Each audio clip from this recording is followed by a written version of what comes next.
wanna be down with the king. It's the Sports Kings. Sports Kings. Big Mike. He might fall off the wagon in the next 10 minutes. Rob Calloway. It's about bringing talent. It's not about all the flash and glitz and glam. Not your average sports talk show. The Sports Kings. This is NFL legend, Work Done. This your boy D. Howard, a.k.a. Superman. I'm Jerome Bettis, the Bus. It's Cam Newton. Holla at your boy, already. This is Hank Aaron, and I'm down with the king. Tell a friend, Kings is back.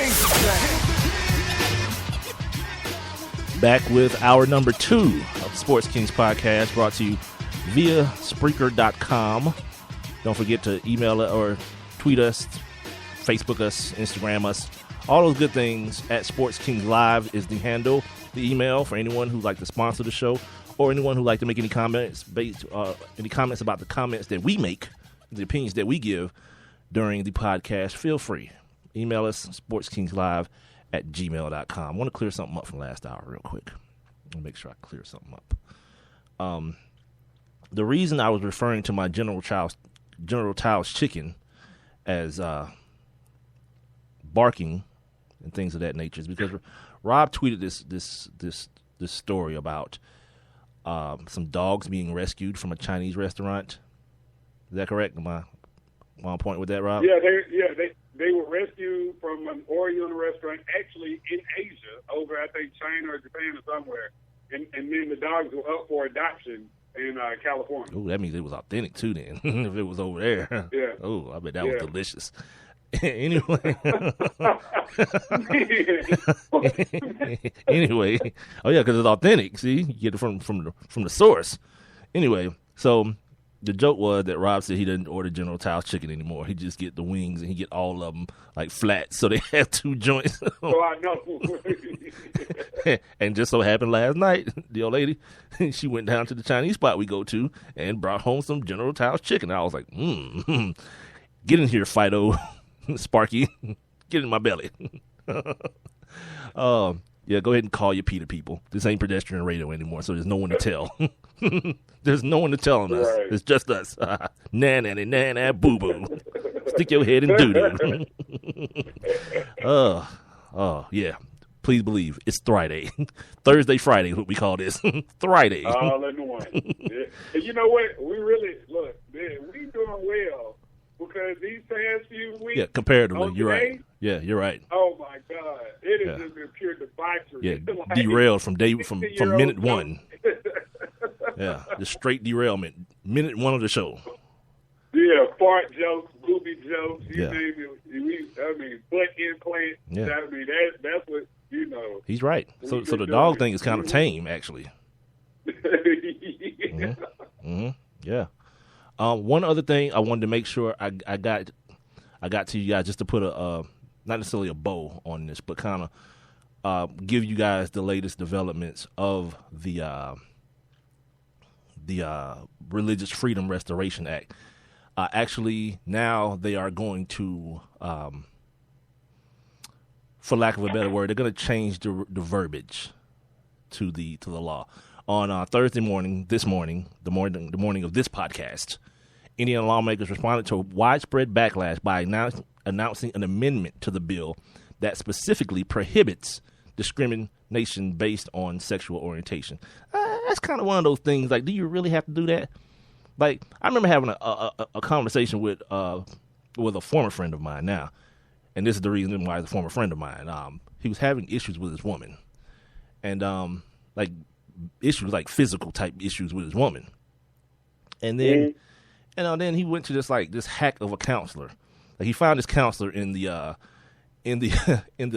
yellow pages, and he went to the one that wasn't busy, that could take him right away. Like, first of all, that's a huge mistake. Like, I want you to already have business before I come to you. You understand?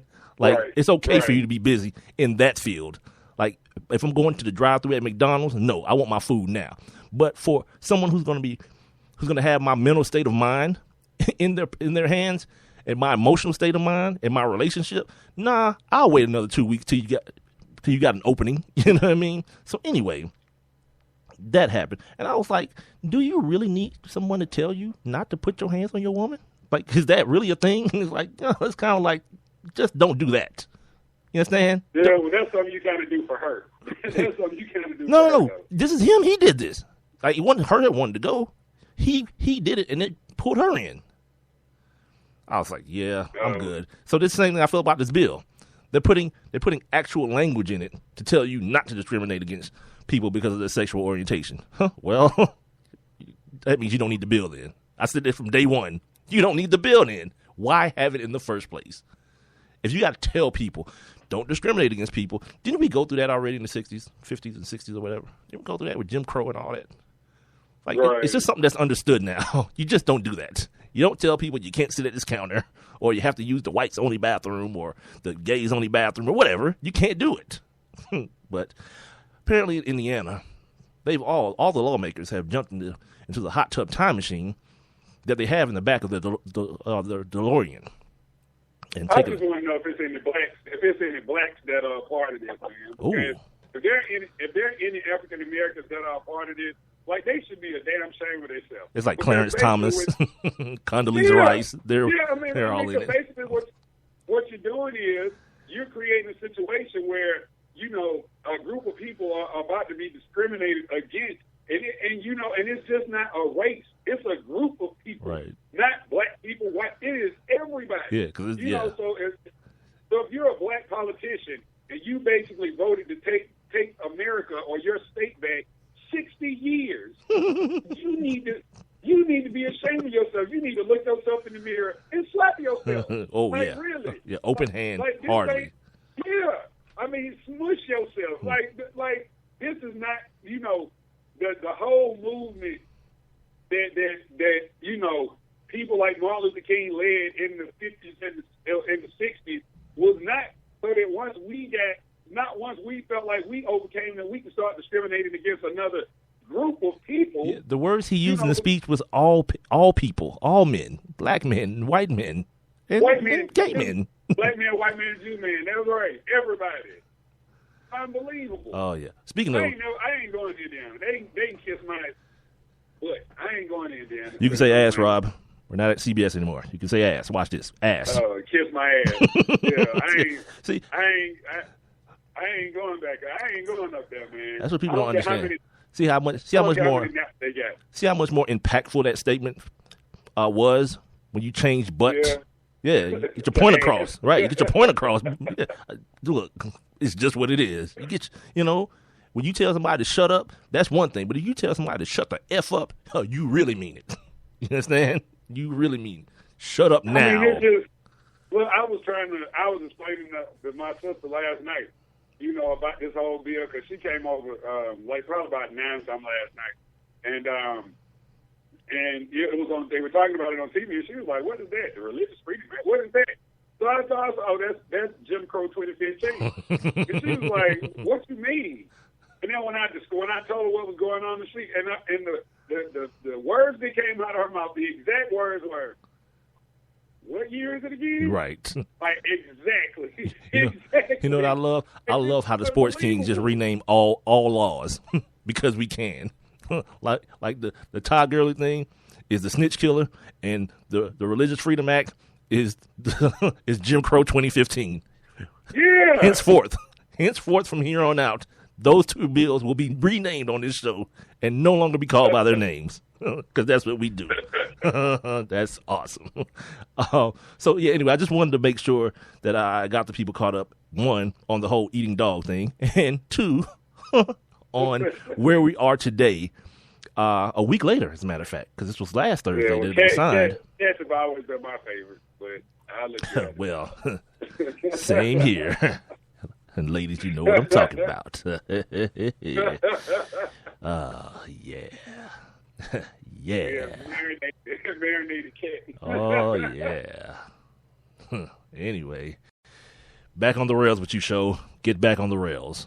All right. Moving forward. Okay, I told you guys we're going to talk about, we're going to get to the NFL today. I didn't think we were until about 5:30 today. And we usually record this show right at 7 o'clock every night.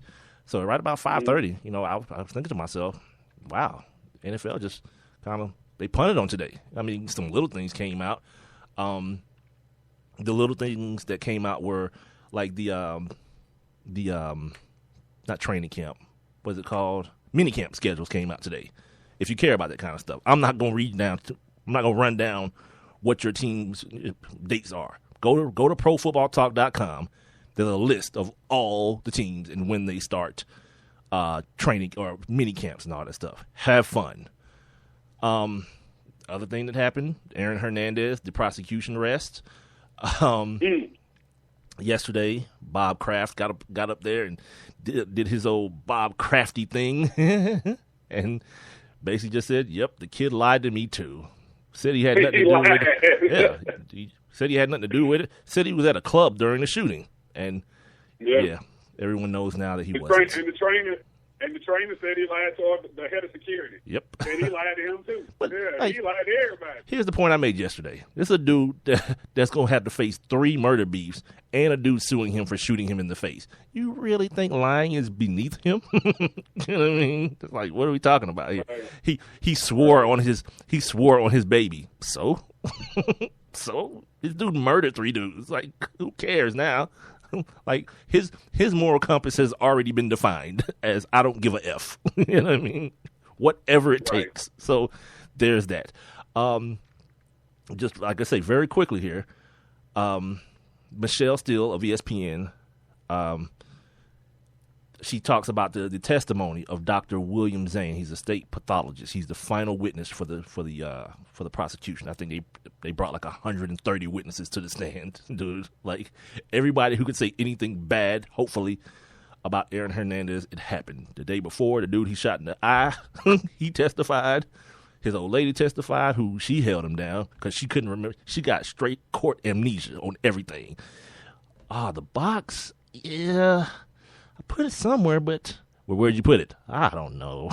I don't know. Somewhere. My girl. And she ain't going to jail. That's how you do it. But either way, you're not going to be able to testify in the next 2.